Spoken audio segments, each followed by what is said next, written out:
Hello all, thanks for joining us here.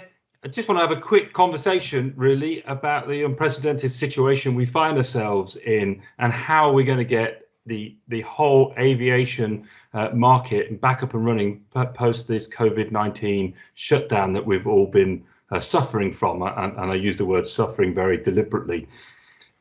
So what's it going to look like? Well, what we've seen is the world over, we've seen regulators give blanket extensions to approvals, to licenses, and with comments alongside those extensions of operators are to do some kind of risk assessment, some kind of risk management process in order to bring everything back up as and when they bring things back online.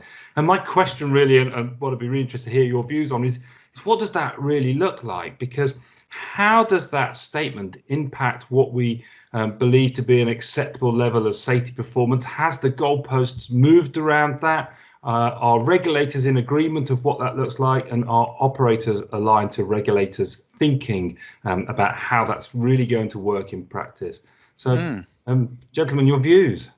Yeah, I think the public perception is not going to change. There's going to be an expectation that there's going to be an acceptable level of safety for them when they're traveling, regardless of the financial pressures and all of the difficulties that businesses are facing. I think that the public will just expect it to be exactly the same level of safety as far as they perceive it, and that nothing has actually changed there. I mean, what do you think? Yeah, I agree, Bob. My concern is just that when this all gets released, that there'll suddenly be a huge demand on the regulator to respond. And if the regulator doesn't empower and enable organizations to do a lot more on their own and trust them to do it, there might be a lag.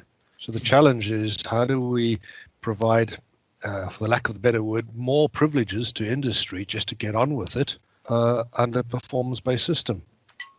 Yeah, and I think this is going to be one of the real challenges for the operators and the MROs and everybody out there in the industry, is understanding some of that gap.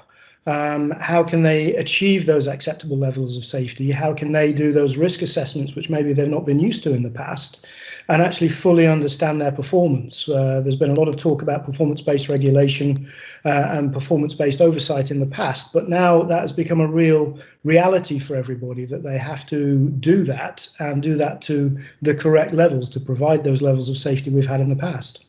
I think there's so much change in the industry that's got to be really dynamic, and if you look at the interest of all of the stakeholders, you look at the responsible post holders, the persons, the accountable managers, you look at the shareholders, and all of those people, they've got an interest in having clarity about what the biggest threats are within the industry and what going to needs to be done differently, because with aircraft parked and with less flying hours and with less predictable maintenance cycles and things like that, it's a huge amount of different pressures that are coming in from all angles for people, let alone the financial pressures that are there. So I think that having the big picture about the overall risk to an operation is going to be one of the bigger challenges and something that people really need to get grips of quickly.